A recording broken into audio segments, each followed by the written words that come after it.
En el marco de la Diplomatura Universitaria Filosofía y Pedagogía de las Diferencias, tenemos el honor de presentar para nosotros al doctor Castorina.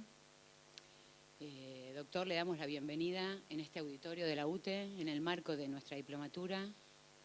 Para nosotros, como equipo pedagógico, es un honor contar con la presencia de una persona con su trayectoria en educación en este espacio de formación e investigación.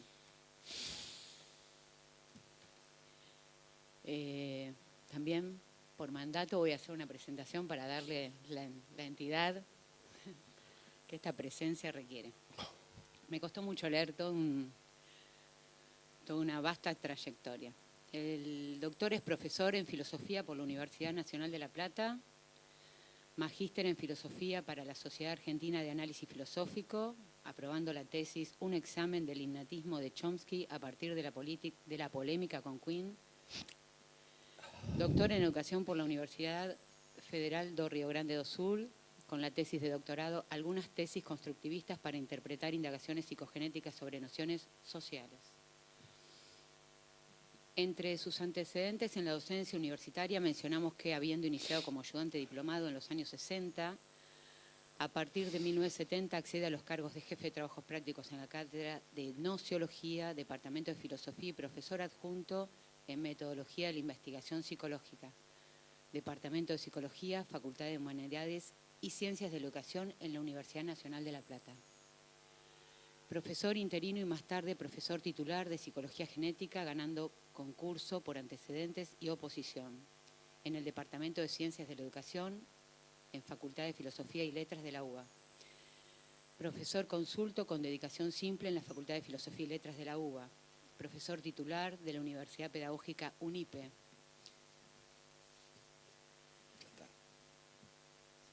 Sigue. Antecedentes en cargos académicos en investigación y formación de posgrado, entre otros. Secretario de Investigación en la Facultad de Psicología de la UBA, miembro del Comité Académico del Doctorado, Facultad de Ciencias de la Educación de la Universidad de Comahue, miembro de la Comisión del Doctorado, Facultad de Filosofía y Letras por la carrera de Ciencias de la Educación, director de la Maestría en Formación Docente, Universidad Pedagógica UNIPE, evaluador de ingreso a carrera y más tarde evaluador de postulantes para la entrada a carrera del investigador de CONICET, investigador independiente del CONICET desde 1989 hasta el 2006, investigador principal del CONICET desde el 2007. Antecedentes profesionales relevantes a la organización curricular. Perdón, pero necesito leer esto porque yo leí todo su currículum. Fue revisor de planes y programas de la especialidad de Psicología de la Infancia y Aprendizajes Escolares. Hizo la revisión crítica y asesoría del proyecto de investigación, diseño y evaluación de una propuesta para la enseñanza de las ciencias naturales y sociales del bachillerato en México. Evaluador curricular de la Facultad de Humanidades de la Universidad Nacional de La Plata y consultor de la Secretaría de Educación de la Ciudad de Buenos Aires. En otra época, claro, ¿no? En otra época. Quiero decirle que para nuestro módulo, que se llama, espere porque tengo tantos documentos, en el módulo de la diplomatura, que se llama, no me acuerdo cómo, perdón, Epistemología y Conocimiento Escolar, elegimos 3 textos suyos, 3 publicaciones, entre todas las que publicó. La psicología en la educación especial, problemas teóricos y epistemológicos en revista Educación y Lenguaje y Sociedad. Los problemas del conocimiento escolar en la investigación educativa y la relación problemática entre neurociencias y educación. En este módulo que hemos transitado con el nombre de Elementos de Psicología, acá estaba el nombre, para la educación especial, nos propusimos analizar los procesos de construcción de los conocimientos escolares, el cambio conceptual y su significado para los procesos de enseñanza. La construcción de conocimientos en las aulas y el ingreso a las mismas de otras ciencias como la antropología, la psicología y la neurología, entre otras, nos interpela ante las problemáticas del mundo educativo y nos invitan a reposicionar el campo de las didácticas con el compromiso de producir en la práctica educativa el encuentro con otros y el deseo de aprender con el de poder enseñar.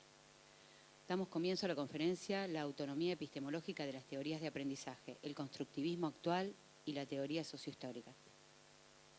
Bueno, el título no coincide. Muy amable. No, dos cosas. El título no coincide con lo que me pidieron que hable. Ah, bueno. El título está muy bien, pero si hablo de eso se van a aburrir. No creo que... Ni nada más eso para dar un seminario, ese título. Sí. Vos me estás pidiendo que hable de problemas de administración educativa y neurociencias, que creo que, según me dicen, es el interés más. Bueno, hablamos de eso, no hay problema. Los títulos son nada más. Sí. Bueno, muy agradecido por la invitación. No es la primera vez que me toca estar en este lugar. He trabajado en su momento, cuando se dictaba en el Mariano Acosta, en política, así, con mi compañero Axel Horn. Fuimos profesores allí por lo menos 4 años, 4 veces estuvimos allí. Después creo que eso se borró, después empezó de nuevo, bueno, no conozco la historia.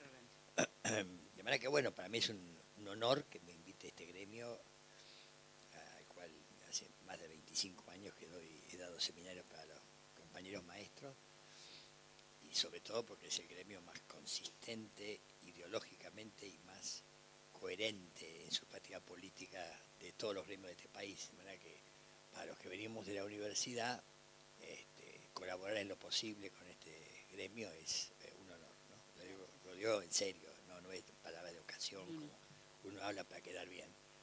No, o sea, ahora se escucha mejor. Bueno, no, dije que no es uno siempre queda bien con una conferencia, lo que fuera, agradeciendo y diciendo cosas que las que mucho no cree sobre el lugar donde le invitaron. Pero este no es el caso, en serio. Gracias. Les voy a decir más, un poco pedantemente, les voy a decir, una pedantería personal. Yo tengo algunos premios, pero el premio que más admiro y más agradezco de mi vida académica me lo dieron acá. Es el premio al maestro de la vida del año pasado, que me lo dieron conjunto a otro conjunto de personas, todos muy importantes. Así que me queda grande, pero lo veo como un reconocimiento del gremio a una larga tarea en él, digamos. Y como dije ese día, el gremio cuando da esos premios se premia a sí mismo, sí, porque ningún gremio de este país hace nada parecido a los premios que ustedes han inventado, ¿no? En clase etera, por lo mismo, sí, ¿no? Sí. Así que muy agradecido. Bueno, hay una relación fundamental entre los dos temas que están ahí, que es el tema de investigación educativa y el tema de las neurociencias y educación especial o educación en general, como quieran llamarle. ¿Cuál es la relación? En este momento, en la investigación educativa en la Argentina y en gran parte de América Latina, hay un desdén y un rechazo explícito a estudiar los problemas del conocimiento en la escuela, fundamentado ideológicamente por muchos colegas del mundo educativo, inclusive algunos que han trabajado en el Ministerio de Educación en el gobierno de Cristina. Una mirada según la cual ocuparse de estas cosas es de la modernidad, mientras que hoy hay que ocuparse solo de temas de la subjetividad social, de la diferencia, de la interculturalidad, todos temas muy importantes, pero que hay que estudiarlos adentro de la escuela para nosotros y no afuera como se lo propone, ¿no? Una vez que lo digo con mucha tristeza, en buena medida. Yo soy parte de un grupo de gente que trabaja en las didácticas disciplinares, principalmente en la Universidad Pedagógica y didáctica profesional, y tengo una historia ni buena ni mala en trabajos de enseñanza y aprendizaje, que es el título de la conferencia. Y nosotros creemos que investigar los problemas de la relación entre el docente, el niño y el objeto de conocimiento es el núcleo duro de la escuela. Hablar de la escuela sin estudiar el conocimiento que se transmite y cómo se transmite es hablar de una vaguedad. Con todo respeto por los colegas que hacen esto, pero yo creo que es muy difícil, hoy nos cuesta mucho convencer a los colegas que se puede hablar de actitud crítica del docente, se puede hablar de representaciones colectivas estigmatizadoras, se puede hablar muy bien de la escuela al servicio del sistema social, de la actividad cuestionadora, todo eso, pero adentro del aula. Porque ¿dónde se ve que hay estigmatización? Cuando el maestro pone en la última fila a los chicos de sectores populares. No se puede estudiar esos problemas afuera del aula. O sí se puede, pero no alcanza para entender la dramática de la escuela. Entonces, sería muy largo de explicitar, digamos, pero digo, la investigación educativa ha abandonado el estudio de los conocimientos, ha rechazado la investigación psicológica, a veces con razón, porque nosotros como investigadores hace muchos años hicimos lo que hoy se llama aplicacionismo, es decir, nos creímos que el niño en la escuela no era más que un niño y que la escuela estaba para desarrollar a los niños. Esas estupideces las creímos durante muchos años, pero bueno, gracias a, quién sabe, a muchos colegas educativos justamente y a los docentes, hace cerca de 30 años que abandonamos esa versión, pero las psicologías, como hoy las neurociencias, jugaron un rol en la historia de la investigación educativa y de la práctica educativa, un rol de utilizarse sin considerar la naturaleza de la institución, sin considerar los conocimientos que se transmitían en la escuela, sin considerar las conflictivas sociales que están metidas adentro del aula. Nosotros teníamos una mirada del niño como un niño natural que había que ayudar a desarrollarse en la escuela. Bueno, eso mismo es lo que hoy se va a plantear con la neurociencia, pero digo, en términos generales, esta charla y este diálogo, que creo que es lo más importante, se enmarca dentro de una mirada de conjunto que tengo yo, como muchos otros colegas, Patricia Sadowski, Delia Lerner, un grupo de colegas y amigos que trabajan en las universidades públicas, que hacemos una fuerte defensa de la necesidad imprescindible de investigar los procesos de conocimiento en el aula y la búsqueda interdisciplinaria de cómo circulan los saberes diferentes adentro de la escuela y cómo hay que indagar sus relaciones, sus conflictos, para entender cómo los chicos son enseñados y aprenden o no aprenden. Si esto no lo hacemos, la verdad que seguiremos hablando de vaguedades, como dije al principio. Entonces, desde este punto de vista es que se entiende una de las, no la única, una de las razones por las cuales las neurociencias han pasado a tener tanta relevancia en el mundo educativo. Porque ocupan un lugar que hemos dejado vacío nosotros, los educadores y los investigadores educativos. Ellos nos vienen a explicar qué es aprender en la escuela, nos vienen a dar paquetes educativos para hacer cosas de sentido común que las sabíamos mucho antes de que apareciera la neurociencia. Pero eso por un lado, porque eso creo que garantiza una cierta, digamos así, ocupación de aspectos, problemas que nosotros mismos hemos desdeñado. Y lo segundo es que las neurociencias tienen un gran impacto en la vida educativa, como lo tienen también hoy en la salud mental, en razón de que al producir prescriptivamente paquetes educativos muy discutibles, le suministran a los docentes una mirada simplificadora y hasta cierto punto tranquilizante para la práctica educativa. Porque ustedes acordarán conmigo que cuando alguien enseña en cualquier nivel de la enseñanza, hay pocas cosas en este mundo, como diría un mexicano, en este perro mundo, hay pocas cosas más indeterminadas que la actividad de un maestro. El maestro no sabe qué va a encontrar ni qué va a resultar de lo que hace. Enfrenta problemas que son muy arduos, enfrenta situaciones socioafectivas, socioeducativas complicadas. En fin, ustedes lo saben mejor que yo, no voy a repetir, pero digo, está claro que si a uno le dan un conjunto de medidas, de actos secuenciados a seguir con los chicos, a ustedes evitan la dramática de la relación educativa. O sea, nuestra propia, en pocas palabras, para entrar en tema,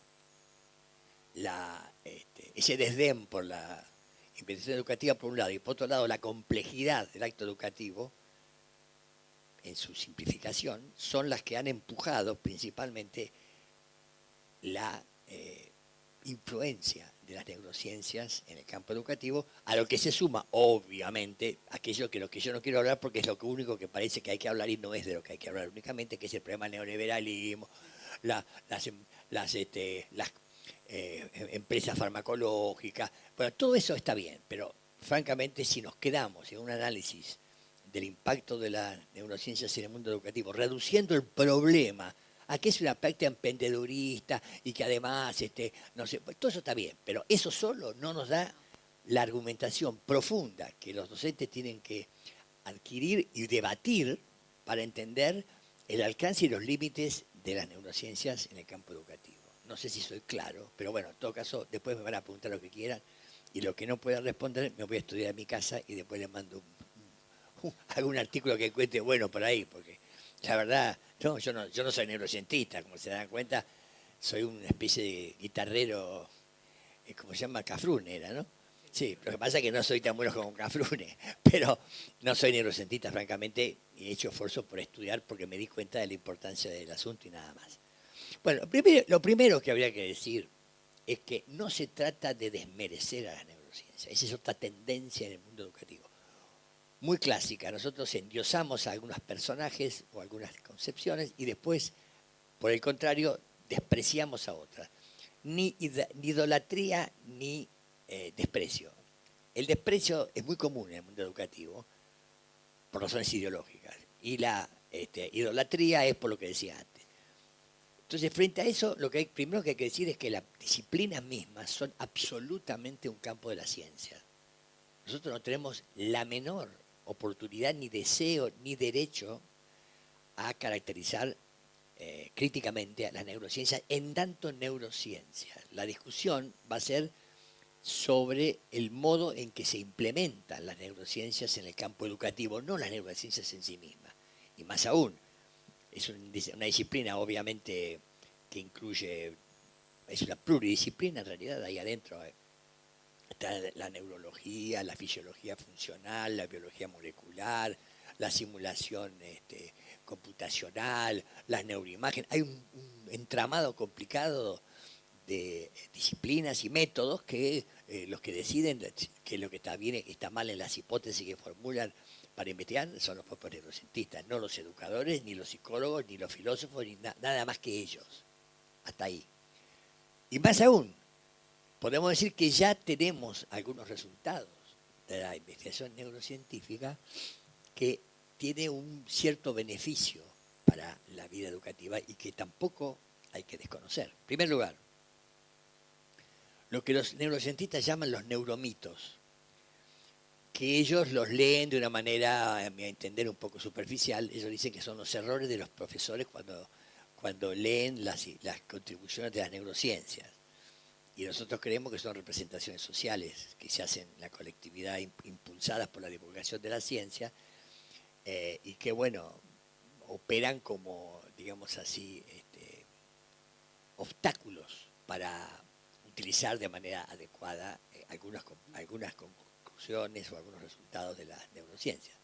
Algunos muy conocidos, no voy a detenerme, son aquellos, por ejemplo, muchos docentes que nos hemos formado en nuestra historia con la idea de un cerebro estático, definitivo, con zonas completamente predeterminadas y casi como determinantes de habilidades, capacidades, la famosa inteligencia, la inteligencia como una especie de facultad humana que, como dicen algunos maestros que hemos estudiado con Karina Kaplan hace años, saben mucho, poquito, nada. No les da la cabeza o les da. Y si les da la cabeza, tienen una buena herencia. ¿No? Esa idea supone un cerebro estático, inflexible, digamos. Bueno, eso se acabó. Es un neuromito creer que el cerebro es una unidad funcional, estática. Hoy sabemos que la categoría de plasticidad neuronal es un logro de los últimos 25 o 30 años de una gran importancia porque el cerebro parece que se va transformando en la medida en que interactúa con el mundo. Hay una creciente, digamos, flexibilidad de las redes neuronales o de la estructura arquitectónica del cerebro para facilitar la creación de nuevas redes neuronales, uno frente a tareas diferentes. Entonces, para el aprendizaje escolar es muy bueno saber que el desarrollo de los niños está condicionado por una historia biológico-social del cerebro, del cual vamos a ver un poco después. Pero digo, plasticidad cerebral es una contribución central de la neurociencia actual. Segundo, y totalmente vulgar, los maestros creen, por ejemplo, yo creía hasta hace poco, que hacemos funcionar el 10% del cerebro. El resto, gran parte del misterio de la educación es lograr que del 10% avancemos hacia el 20, el 30. Entonces, los que tienen más células, de las miles de billones de células, incrementamos la sinapsis, entonces sabremos más. Respuesta, mire, no. Todo el cerebro funciona todo el tiempo. No existe nada parecido a que hay un pedazo del cerebro que ande y el resto no. No existe eso. Es un invento. Como el invento que ustedes conocen, que los chicos no pueden aprender una segunda lengua hasta después que no hayan adquirido la primera lengua. Hoy sabemos que las estructuras neurológicas permiten que un chico aprenda las dos lenguas casi simultáneamente. O sea que no hay... esos mitos, de comillas, son de influencia sumamente negativa en el proceso de apropiación de los conocimientos, ¿no? Última, hoy sabemos, aunque es un poco torpe lo que voy a decir, pero la cronotopía. Hoy sabemos que si los neurocientistas han establecido las horas del día donde el cerebro está en mejores condiciones para trabajar un problema. Yo digo el cerebro para trabajar, no que el cerebro trabaje. Eso es otra cosa que vamos a discutir después.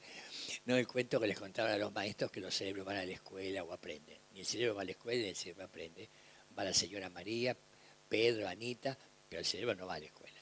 Bueno, acá también la idea del neuromito sería creer que el cerebro humano, digamos, otros cerebros también, pero el humano en particular, tiene rasgos que lo hacen muy, muy típico, muy específico. Por ejemplo, hay un cerebro derecho y un cerebro izquierdo.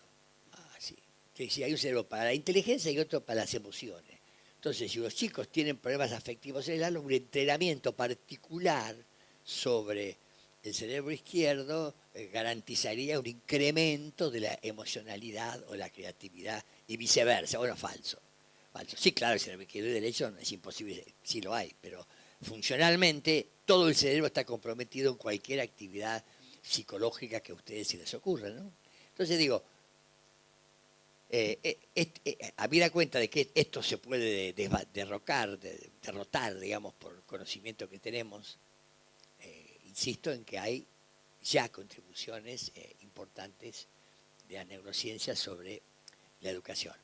Pero eso no es lo mismo que decir, y ahí está el núcleo del problema, que el conocimiento del funcionamiento del sistema nervioso central, y particularmente el cerebro en sus zonas más comprometidas con los procesos cognitivos, que el estudio de esas redes se puede transferir a las prácticas educativas y en particular se pueden transferir a los procesos didácticos en el aula. El debate, lo que estamos discutiendo, no es que no haya una indirecta o general influencia. Lo que discutimos es por qué razón se creen que un maestro que va a un laboratorio del Favaloro, por ejemplo, y observa neuroimágenes o resonancias magnéticas de qué le pasa al cerebro cuando un chico está estudiando matemática, ese maestro va a saber más de enseñar cómo se enseña la matemática. La respuesta no tiene un pito que ver. Les guste o no les guste al compañero Manes y a toda la banda de divulgadores de la neurociencia que hay en la Argentina, que son muchos y con mucho prestigio, ¿no? No anduvo por acá porque pegó un poste, pero no acá, pero por acá quise decir en un sentido político más amplio, ¿no? Vos sabés de qué hablo, ¿no? Bueno, entonces, digo, uno lo que puede afirmar es que hay un problema. Y ese problema, que vamos a llamar aplicacionismo, que es muy comparable a lo que yo decía al principio de la exposición, que es cuando un campo disciplinario se transfiere a otro mundo de objetos o de situaciones, y ese campo disciplinario como tal se aplica a ese otro campo y no respeta las propiedades de ese campo y encuentra en ese otro campo una especie de ilustración. Nosotros con la psicología nos creíamos que el pibe con guardapolvo era el mismo niño que habíamos estudiado en las investigaciones psicológicas. Y hoy sabemos, como todos saben, que un niño con guardapolvo no es lo mismo que un niño sin guardapolvo, pero no por razones físicas, sino sociales. porque el niño está en una institución, está regido, está metido dentro de un paquete de leyes y de contextos que no tienen nada que ver con el niño que está afuera. Bueno, cuando la neurociencia se pretende aplicar al campo educativo, se desdeña la complejidad del campo educativo, que no puede ser reducida a la actividad de una única disciplina, en este caso la neurociencia, lo cual obliga a los neurocientistas, que bienvenidos sean, como vamos a discutir un poco después, a tener que dialogar con nosotros, pero dialogar sobre la base de una igualdad y no una desigualdad entre los serios, que son ellos, ciencias duras, y nosotros que somos muy blanditos y casi teólogos, como me dijo Barañao una vez en una discusión, me dijo, ustedes son teólogos. Bueno, está bien. Bendito sea Dios. ¿No? Bueno, sí, hace ya de eso como 4 años, todavía estaba el gobierno anterior. Bueno, entonces, ¿cuál es el problema? El problema es un problema filosófico. Por eso estaba muy bien que hayan venido colegas filósofos acá a hablar, y el colega, compañero Adrián Canelotto es también un filósofo. ¿Por qué? Porque las cuestiones que tienen que ver con esa aplicabilidad directa de la neurociencia al campo educativo no son problemas de neurociencia, no son problemas empíricos, no son problemas que se resuelven con experimentos, sino que son problemas de significación, son problemas conceptuales, son problemas de filosofía. Hay algo en el modo de pensar de muchos neurocientistas que los lleva, y educadores también, que los llevan a esa aplicación directa que tiene que ver con el orden de cómo ellos conciben al mundo y cómo es que razonan respecto de los problemas. Y esa cuestión no se arregla con experimentos en ningún lado, ni a favor ni en contra. No hay ningún experimento que pueda probar que las neurociencias son inaplicables a la escuela o que no se pueden transferir al campo didáctico. Esto es un problema de pensamiento filosófico, conceptual, lógico, etc. ¿No? Lo acabo de decir otra vez pedantescamente de mi parte, en un congreso de psicología hace 3 días. Le dije a los estudiantes, había como 1000 psicólogos y estudiantes, digo, los psicólogos tienen que estudiar filosofía. Si no lo hacen, ustedes van a caer presos de cualquier aplicacionismo, inclusive del lacaniano, que vale para cualquier cosa en psicología, porque no tienen un pensamiento crítico, porque no se les ha trabajado, ayudado a trabajar el pensamiento abstracto, ¿no? Es así. ¿De qué? De psicólogos. Y yo no tengo ningún problema con los psicólogos. He sido profesor en la Facultad de Psicología durante 25 años, quiero decir. Pero el problema es que los psicólogos están formados para seguir a un maestro y aplicar sus enseñanzas y no pensar críticamente con él. Yo le pregunté a un gran psicoanalista argentino hace muy pocos días, ¿cuándo van a empezar a criticar a Lacan? La respuesta fue, cuando terminemos de leer los seminarios dentro de 10 años. Eso muestra el carácter acrítico por completo. Una cosa es el psicoanálisis y la teoría lacaniana en la neurosis, que me parece extraordinaria.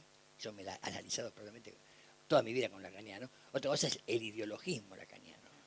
Son 2 cosas diferentes. Bueno, no es tema.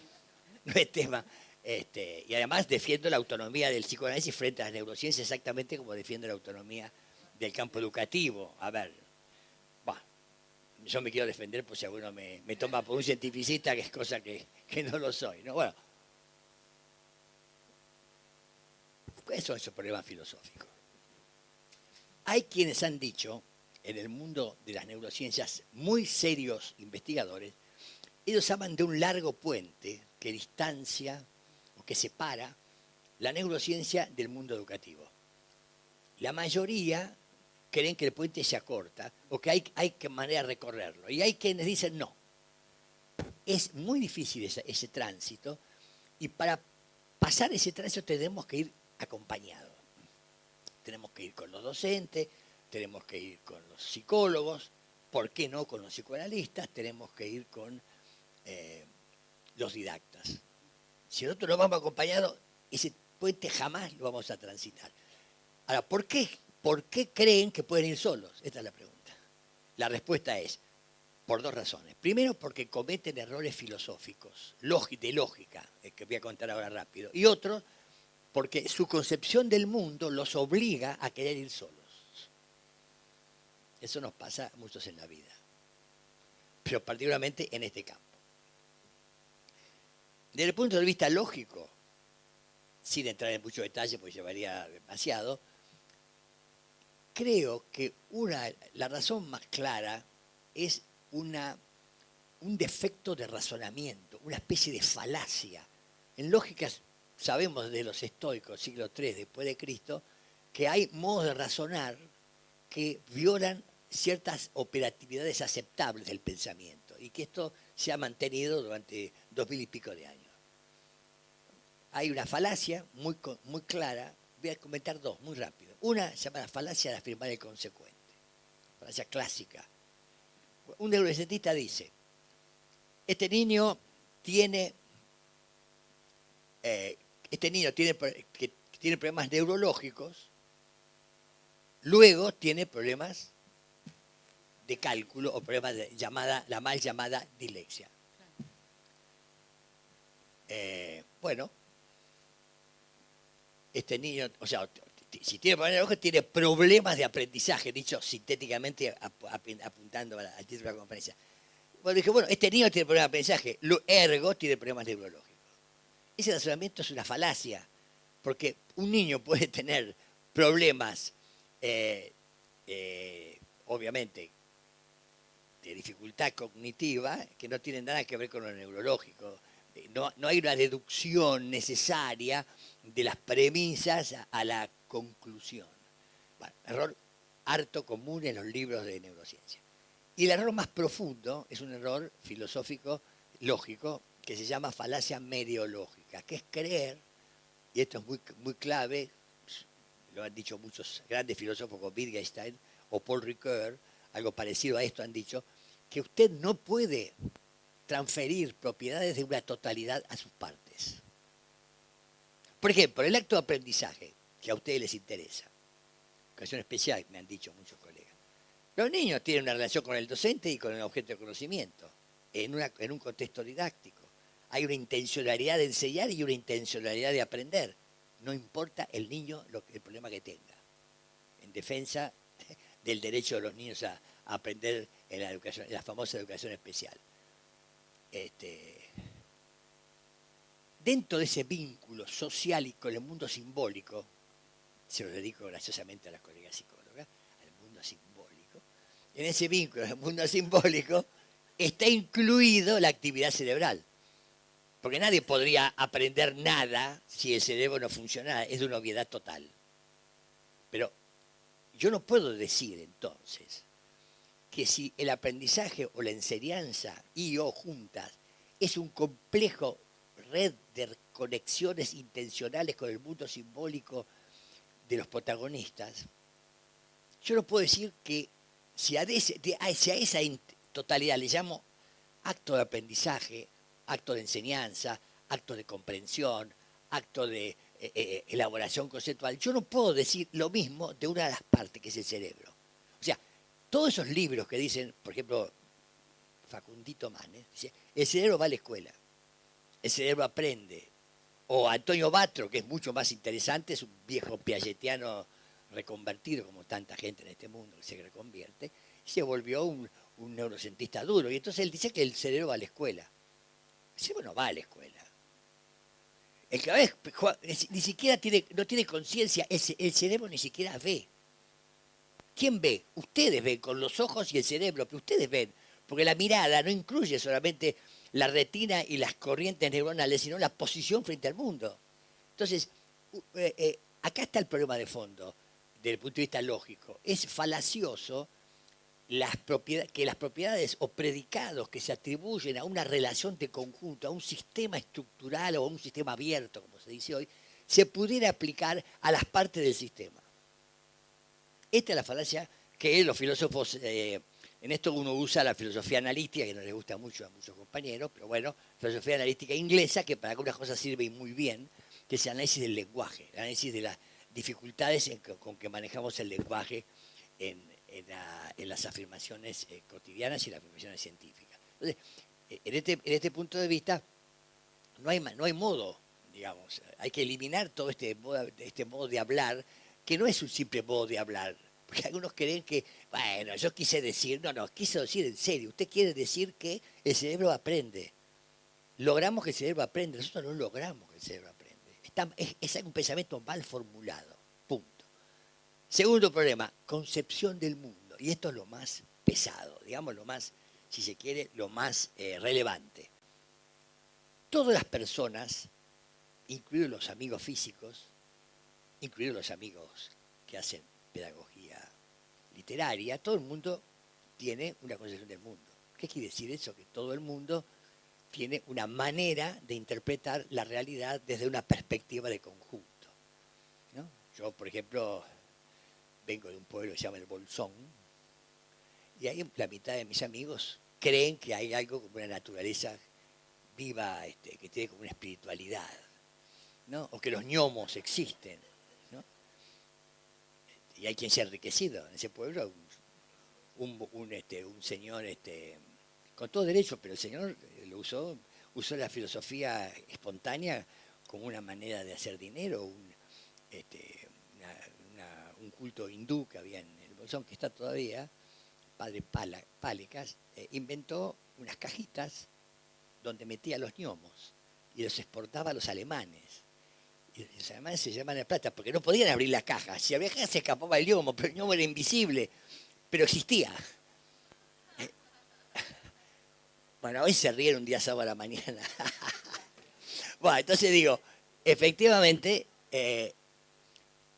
hay una ontología, se dice. Hay una manera de creer de qué está hecho el mundo en que vivimos.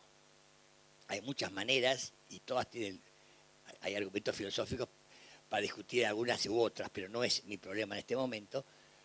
Yo acá de lo que estoy hablando es de una manera de entender el mundo que se llama, en términos nuestros, marco epistémico. Es una interpretación del mundo que por lo general no es explícita. Es decir, actúa en nuestro modo de intervenir sobre los problemas que tratamos, pero nosotros no lo hemos explicitado ni sabemos muy bien de qué se trata. Bueno, concepción del mundo era la dialéctica de la filosofía china, concepción del mundo es el mecanismo de Newton, concepción del mundo es hoy el naturalismo, que dice a veces por los filósofos más racionalmente formulada, pero la mayoría de las veces, sobre todo en los neurocientistas y en los docentes, tiene un carácter por completo implícito. La idea de que el mundo es materia. ¿Pero qué materia? Materia orgánica e inorgánica. Eso es todo lo que hay. Entonces, el mundo está hecho de naturaleza. Como otros, como yo, soy marxista, yo lo que el mundo no está hecho solo de naturaleza, sino también de sociedad, cultura, aparato productivo, salvo Macri, que cree que la crisis económica se debe a una tormenta, o sea, naturaliza los problemas sociales, de lo que Marx llamaba el fetichismo de la mercancía. En realidad, uno tiene que aceptar de que tiene cierta lógica, cierta racionalidad, hasta cierto punto, pensar que el mundo no es tan sencillamente molecular y físico, ¿no? Pero esto es el marco epistémico dominante en el imperio y en la academia imperial y en el mundo que respira un científico. Por eso digo que no es explícito. Los científicos, si ustedes van a una facultad de medicina o van a Exactas en Buenos Aires, yo tengo muchos amigos físicos y biólogos que hacen neurociencia, para ellos es natural pensar esto, no se les ocurre. Inclusive gente que es marxista, yo les he escuchado defender, en una mesa redonda defender que la materia es orgánica e inorgánica, con toda tranquilidad, sin saber muy bien lo que estaban diciendo. Y este es el problema, que no está explicitada el marco epistémico en el cual se mueven la inmensa mayoría de los neurocientistas. Es decir, una concepción del mundo que es ontológicamente reduccionista. O sea, que las cosas que existen se pueden, en términos generales, sustituir por otras cosas que también existen. O sea, si usted habla de aprendizaje, en realidad está hablando de relaciones neuronales. Si usted está hablando de enseñanza, usted está hablando de lo que pasa en el cerebro del maestro cuando enseña, y nada más que eso. O sea, porque usted cree que el mundo está hecho de materia orgánica e inorgánica. Este es el punto central. Y lo que es mucho más difícil de desmontar que todo lo otro. Digamos, con una clase de lógica yo podría ayudarle a un neurocientista a razonar un poquito mejor, pero no, es muy difícil desenraizar concepciones del mundo que están metidas en la cabeza nuestra por nuestra historia social, por nuestras prácticas profesionales, por el mundo académico en que nos hemos movido, ¿no? Que es lo que Pierre Bourdieu llamaba el sentido común académico. ¿No?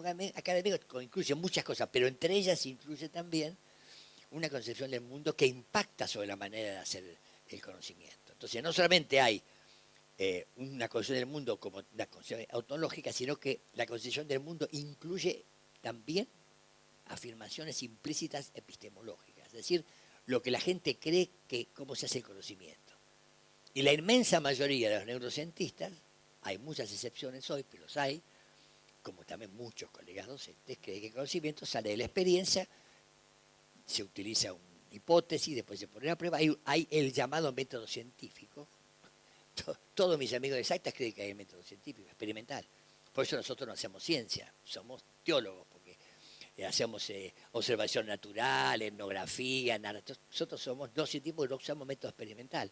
Y gran parte de los psicólogos de la Facultad de Psicología, los que están en el CONICET, la inmensa mayoría, creen que el método experimental es el método, y por eso están tan pegados a la neurociencia, porque utilizan un método semejante de investigación, rechazando la posibilidad de cualquier otra metodología. Bueno, lo que quiero decir es que es muy importante la idea de concepción del mundo, porque esta concepción del mundo es la que sostiene la reducción de la vida psicológica y educativa a las redes neuronales, y desde el punto de vista epistemológico reduce toda explicación psicológica, educativa, social de los actos de los docentes en el aula a explicaciones neuronales.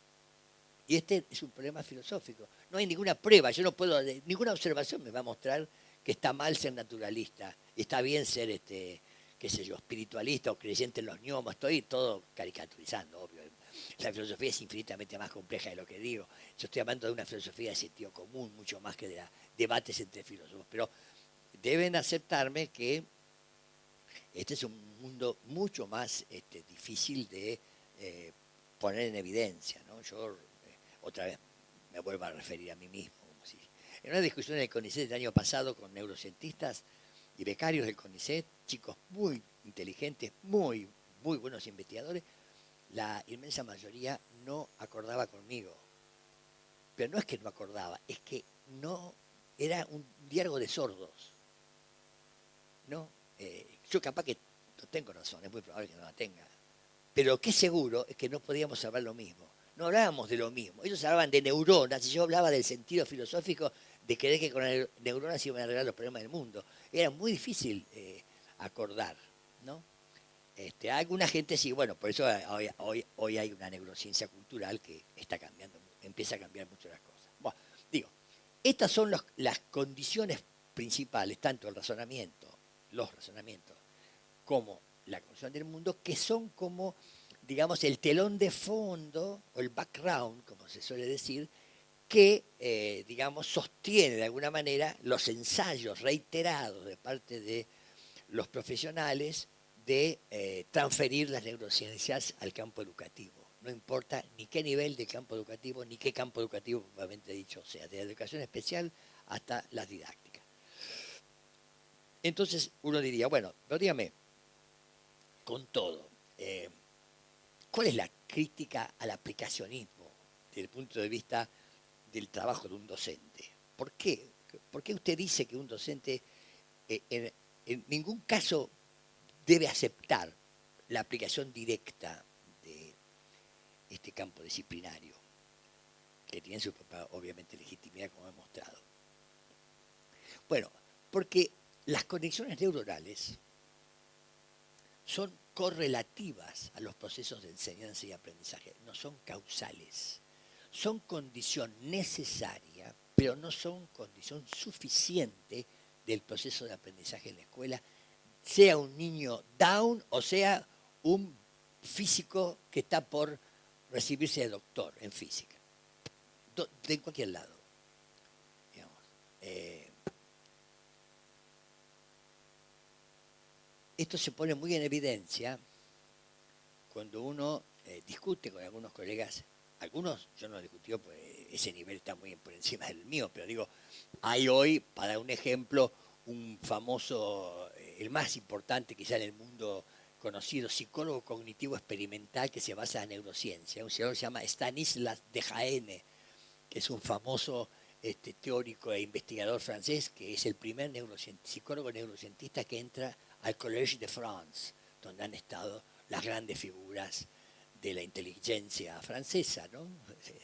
Bourdieu, Foucault, todos estuvieron en el Collège de France, imagínate. Pero ahora entró un neurocientista, hace 2 años. Esto es un indicador de los tiempos que corren, ¿no?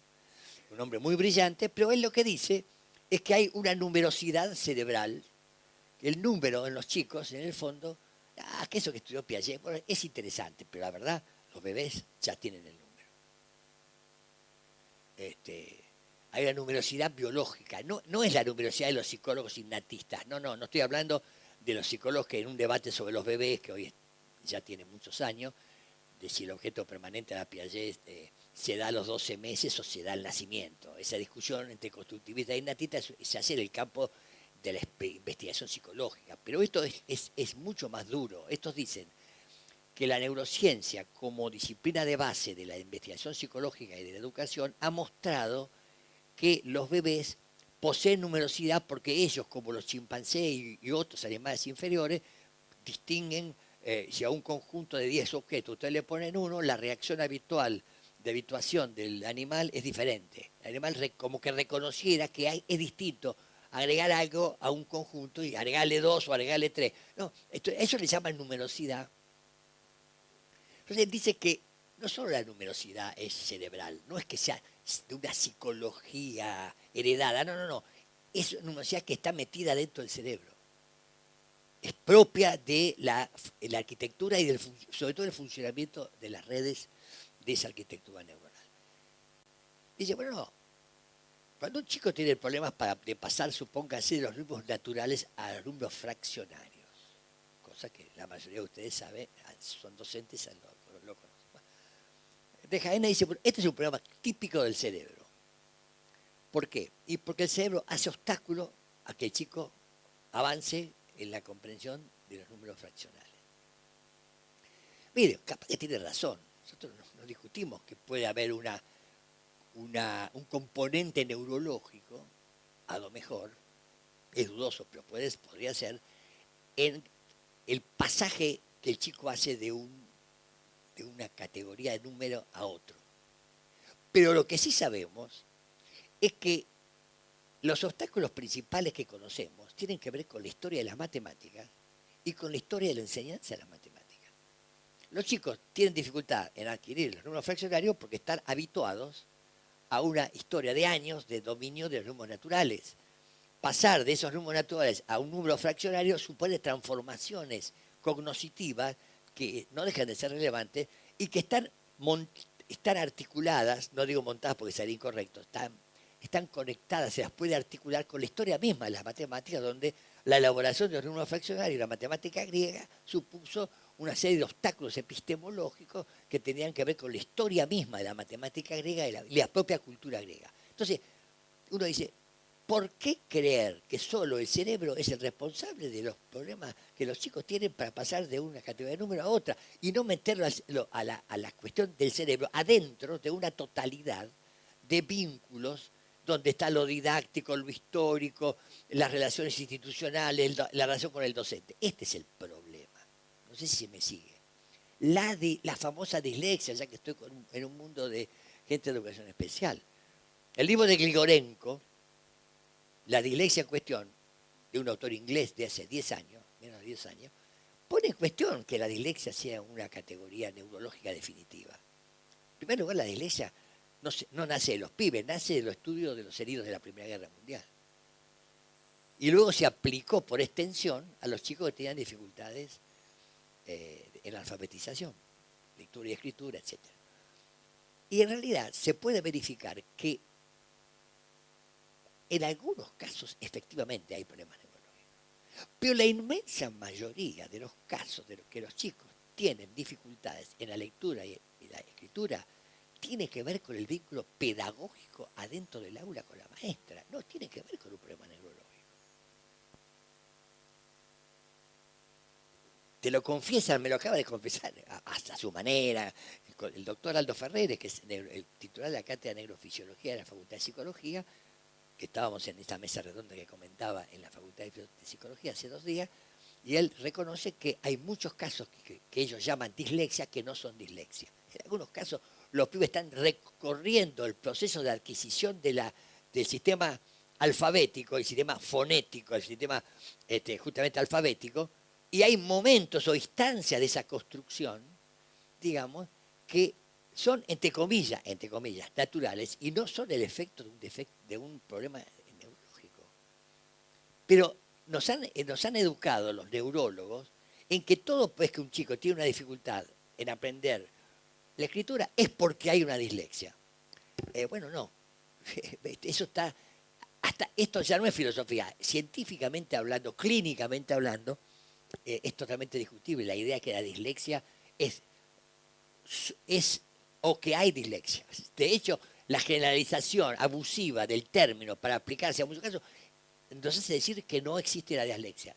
Hay algunos problemas neurológicos, pero la inmensa mayoría de las dificultades no son dislexia, por lo tanto eliminamos el término de dislexia, les guste o no les guste a los neurocientistas. Pero es un caso paradigmático de la búsqueda de condiciones necesarias y suficientes para las dificultades de los chicos.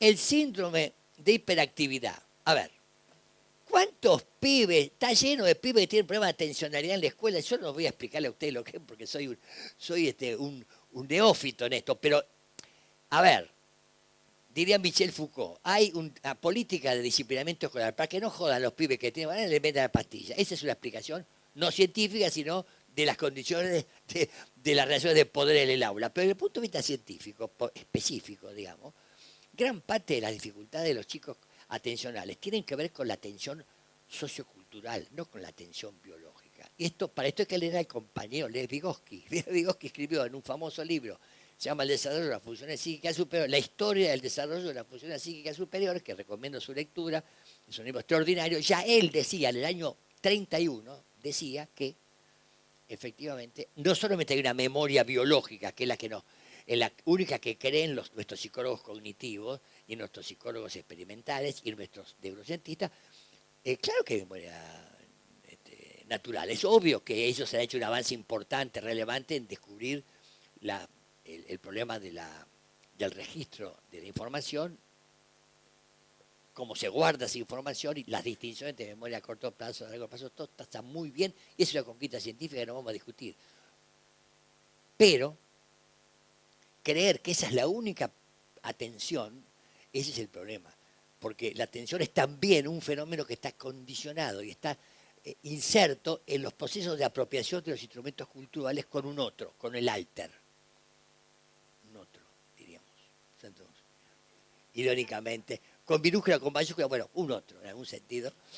Bueno, pero está claro que gran parte de los problemas de atencionalidad tienen que ver con los problemas de motivación, palabras que muchas comillas son palabras medio estúpidas, pero con cuestiones que tienen que ver con los vínculos socioculturales de los niños con el contexto de la escuela. Y esos problemas de atencionalidad no se resuelven por la vía neurológica porque no son solamente problemas de procesos psicológicos inferiores, como llamaba muy bien Vygotsky. Entonces, la lista que podemos hacer es enorme, pero el punto extremo de este puente es no tanto los trastornos, el problema de los trastornos, porque francamente es verdad que si un chico tiene acalculia y va a un neurólogo y se hace una serie de ejercitaciones, el niño mejora de la acalculia y eso es una buena condición para aprender. Pero eso no me dice nada cómo se enseña matemática. Me dice que hay una remediación, pero no me dice que hay una prescripción de cómo enseñar. Ese es el asunto que está en el centro de la discusión. Es decir, que, y podríamos dar millones de ejemplos, ¿no?, de que millones de problemas de cálculo de los chicos en la escuela no son por acalculia, son por problemas didácticos, de una dificultad del niño en asumir un problema en condiciones contextuales, institucionales, lo que ustedes quieran, que hace que el niño no pueda transformar en problema una actividad que reclama de él una elaboración que las condiciones didácticas no lo han permitido, de la cual el niño no es responsable, cosa que es muy común en este campo, hacer a los niños responsables, ¿no? Porque vienen mal entramados, etcétera. Entonces eso hay que romperlo porque va en contra de nuestra perspectiva del proceso de enseñanza y aprendizaje. Entonces digo,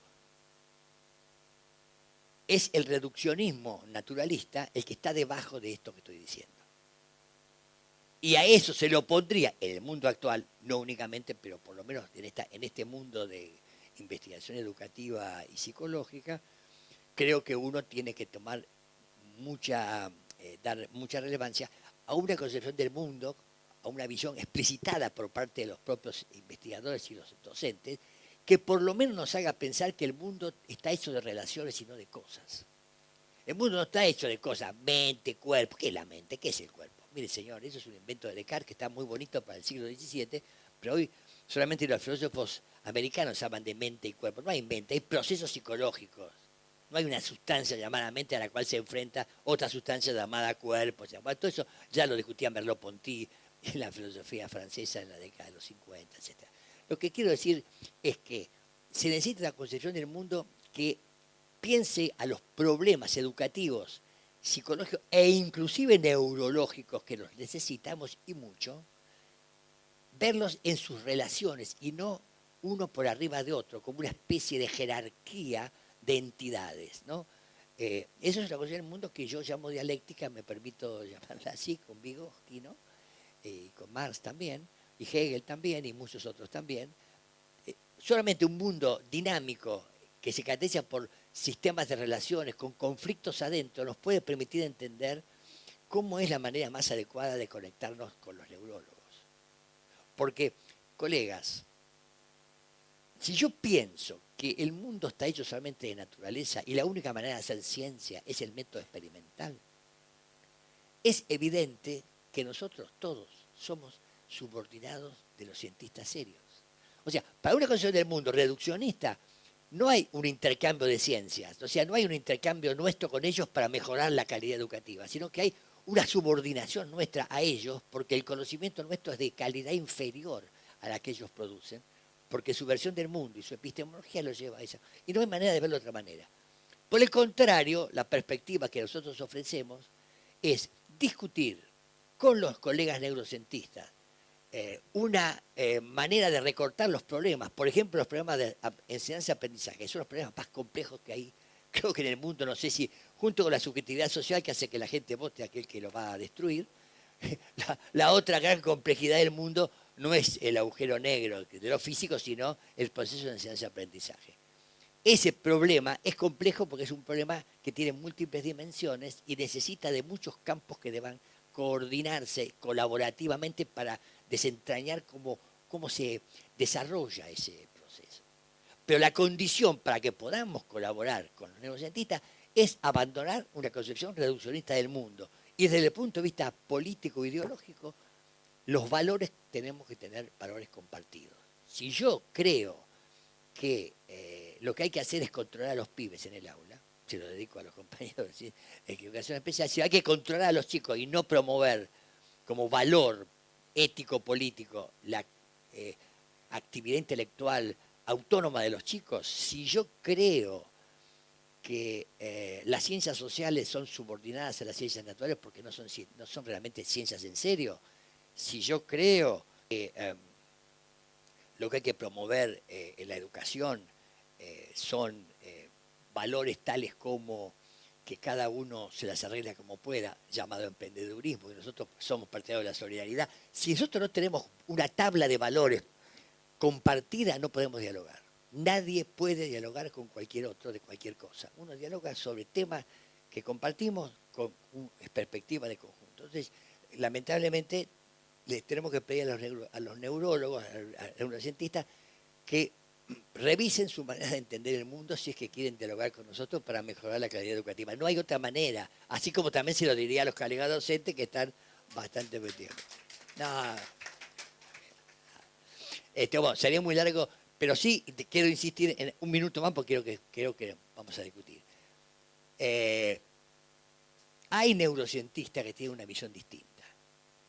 No se puede generalizar. Hoy ha nacido desde hace unos 10 años una corriente que se llama neurociencia cultural. Neurociencia cultural, ¿no? Que es una neurociencia que está muy ligada a la psicología cultural. Como resultado del impacto de la obra de Vygotsky y el desarrollo de la psicología cultural, los psicólogos y los neurólogos, neurocientistas, han coordinado y han surgido una nueva disciplina llamada neurociencia cultural, cuyo objetivo es estudiar cómo las condiciones culturales influyen, modulan o condicionan el desarrollo del cerebro. Lo cual no hace a la ley del cerebro leyes culturales, disparate sería. Las leyes del cerebro siguen siendo leyes físico-químicas, moleculares, sinapsis, transmisión eléctrica, eso está fuera de discusión porque es cosa de los neuros. Pero la neurociencia cultural lo que muestra es que la plasticidad cerebral de la que yo hablaba al principio es una plasticidad asociada en buena medida a las condiciones contextuales de la cultura en la que el cerebro se desarrolla. Entonces podemos establecer, por ejemplo, que entre el hombre, el Homo sapiens y nosotros hace 200 millones de años, no, 200.000 años, perdón, 200 millones, estaríamos con los muchachos dinosaurios dando vuelta por ahí, ¿no? Y como se descubrió el otro día, un tipo estaba tomando un mate ahí en Neuquén, y tocó para abajo y encontró un tiranosaurio que tiene como 100 metros de largo, el tipo, ¿no? Estaríamos conviviendo con esos bichos tan interesantes. Bueno, sobre todo para los chicos, ¿no? Entonces, lo que digo es que se sabe que la diferencia biológica que hay entre nosotros y un hombre, el Homo sapiens de 200.000 años, es cercana a cero. Cercana a cero.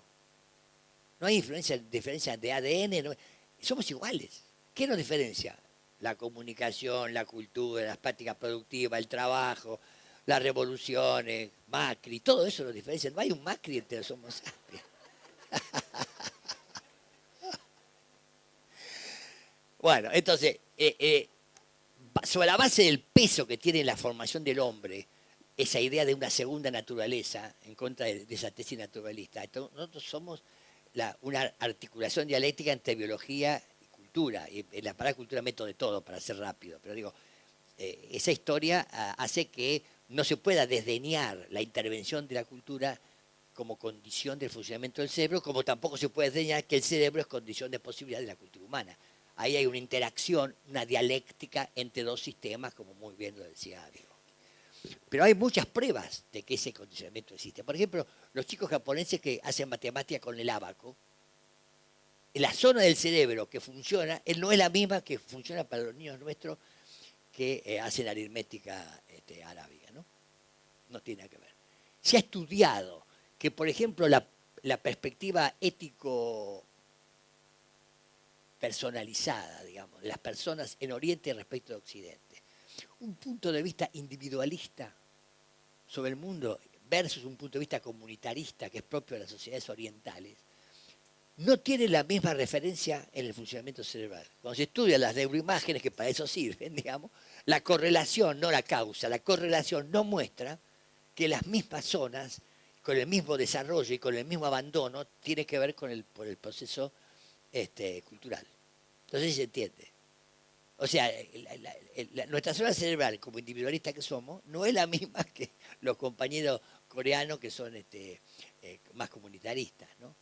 E inclusive en la gerontología se estudia cómo determinadas, el hombre americano versus el hombre oriental, hay determinadas perspectivas visuales que tienen una mayor o menor velocidad de deterioro en el proceso de envejecimiento. Y ese deterioro está marcado con distintos procesos adentro de la plasticidad cerebral. Quiere decir que, y bueno, a ver, la escritura, hermano, hace 5.000 años que escribimos. No había zona del cerebro para la escritura antes de 5.000 años. Esto es una construcción de vida. El cerebro desarrolla una nueva, digamos así, conectividad en función de la demanda que viene no de afuera, como si fuera un mundo exterior separado, tajante, descindido, sino condiciones culturales en que se produce la humanidad. O sea, la escritura ha sido favorecida por cambios cerebrales, seguro, vamos, no vamos a inventar nada de otro mundo.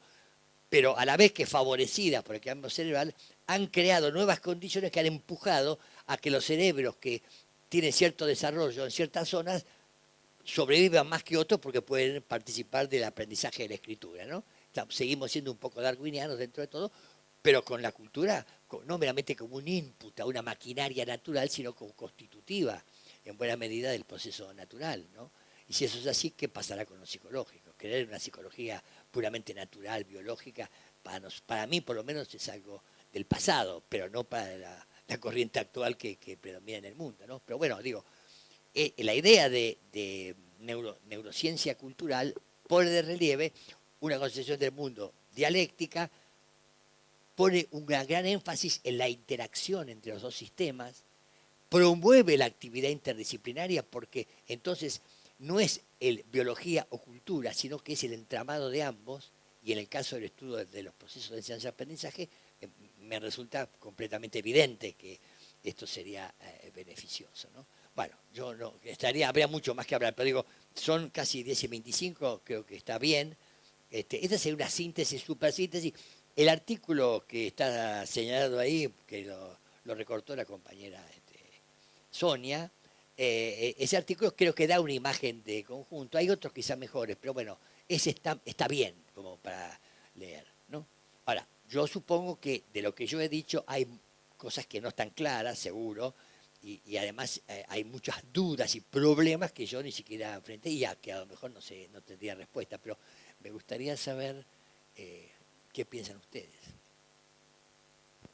Sí, Por nosotros eso vamos... dediqué, creo, media hora entera porque es lo que corresponde. Exacto. Ahora vamos a pasar el micrófono para que haya un intercambio.